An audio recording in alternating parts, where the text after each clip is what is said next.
So this is Johow. Joho's a player who I actually don't see too often. I don't know if he's only an offline player. Apparently, he's been taught by the likes of the great Florida man.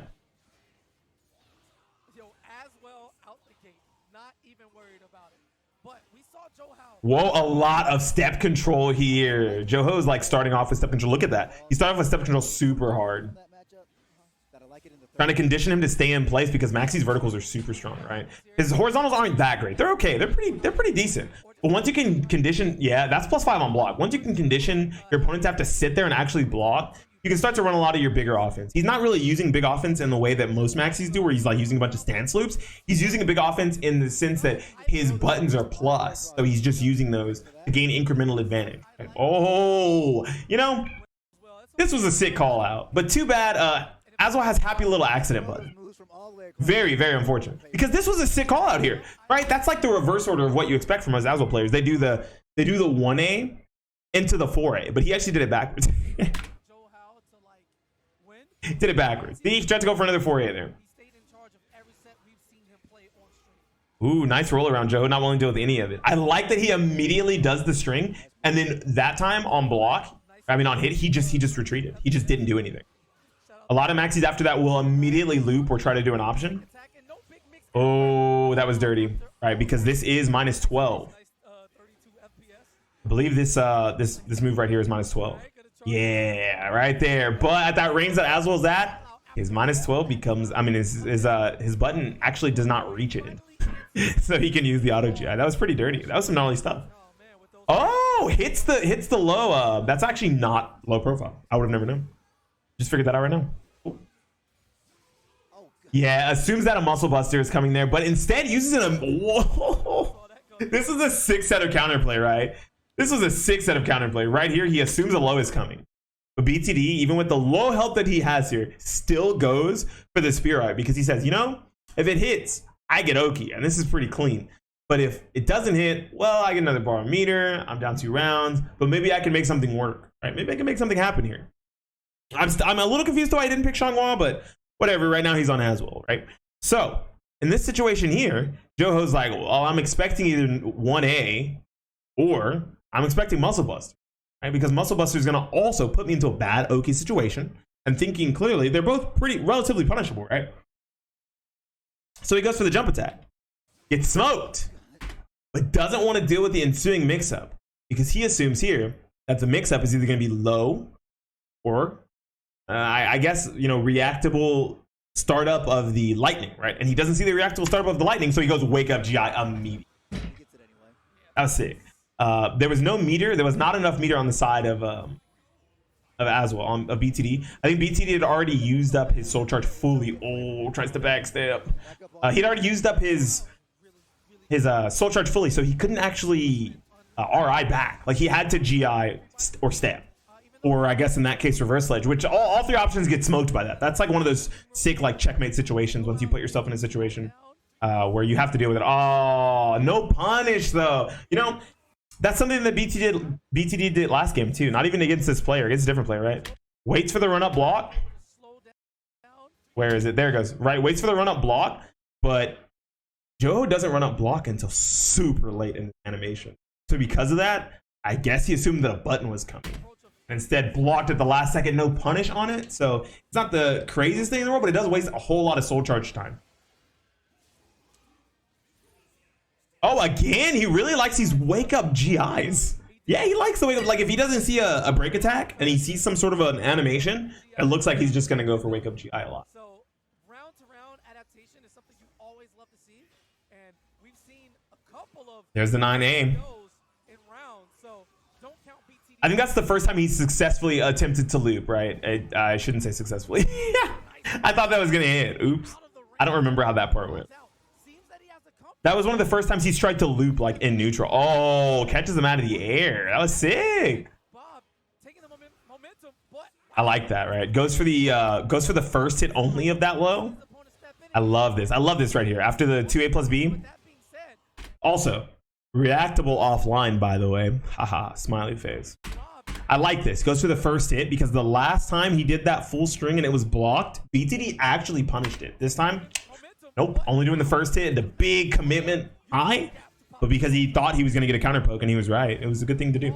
The BTD is really cranking on those spear arts. Let's go BTD. I don't care if you're using it as well. Do it for Mick. Going up top now, right back at you. Here's a little ankle check. Oh, wow. Trying to do a bunch of step ducks here and keeps getting blown up. A little out of his comfort zone, but doesn't want to throw this away. Ooh, that's a pretty bad. Yeah, that's a pretty bad position for Aswell. Right? No meter here. What are he in? He just lost. Whoa, he lost weapon. He got it back. So the only thing he had here was spear. That's what he has. Because I think as long as the animation starts up, you keep the weapon. But otherwise, that means he didn't have a weapon. It was either he had a weapon or he only had spear. So he didn't really have a fast option, like something like AB to like try to challenge. Dang. Joe put him into checkmate situations a lot. Where like there was just situations where it's like you just kind of have to hold it here. I like the look, the eyes roll where he's like thinking like, shit, how do I deal with this character now?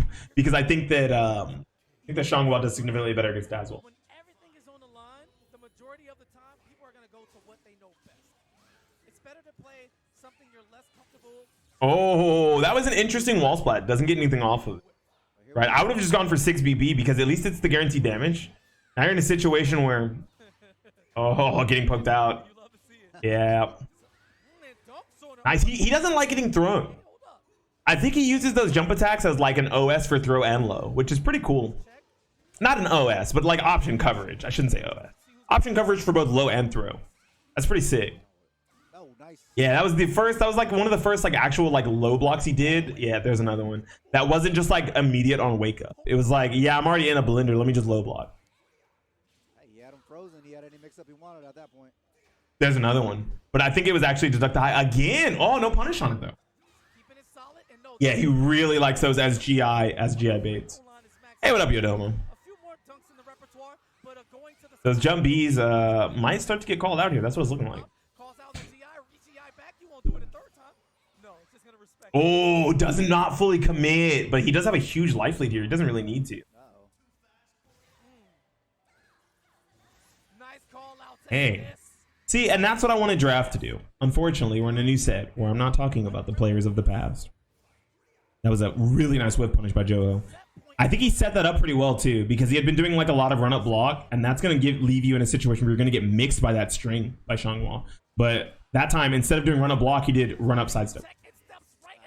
He's tried that move. My favorite move. He tried to, like, ooh, nice duck under. Finishes the string, and BTD's totally ready for it. Uh-oh. Was not close enough to the wall. I think BTD was maybe banking on that being like a super far wall splat.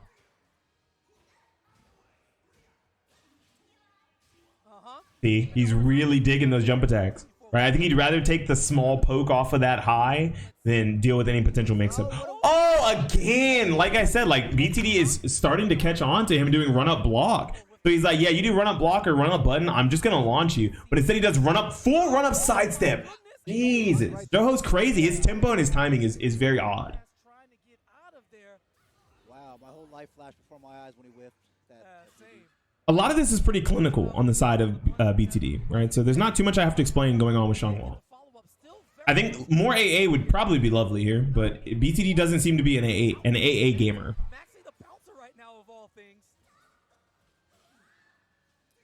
Yeah, BTD's, you know, creating space every time there's a whiff. We're trying to create a whiff so that he can take back a lead, I'm assuming. Again, just not allowing him to be thrown. See, Johow does not want to get hit by lows or throws at all. See, I mean, I think at some point, it becomes a mix-up for yourself too, right? Because that move is pretty punishable if you just stand there and block. But Johow takes that 2-0.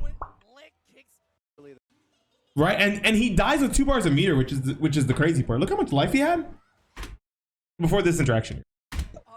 Look how much life he has. There's a 3K coming, I think, right? No, it's a jump attack. And then here, if you see that move start up, it's weird to keep blocking. I would have totally soul charged on this man and splat him. Because he has no meter to retaliate with back, he's got to roll around. Xianghua has pretty good roll catchers.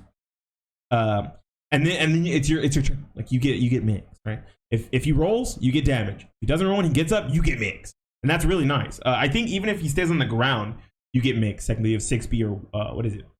6B, 66K, or 3A, right? That's like the mix-up you get there. It's not gonna be a lot of damage, but at least you're not in a situation where you're blocking them. Because when you block this, I'm almost certain, I'm almost positive Maxi's plus. That's pretty bad for you. And not only that, you're still sitting on 2 bars of meter, right?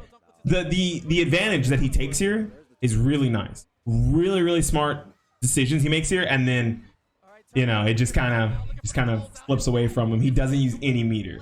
I think it just a little bit more meter usage, just throwing out a CE or a soul charge probably would have went a long way, at least to bring back that round. And he had 2 to sit on, he would have been able to build more after.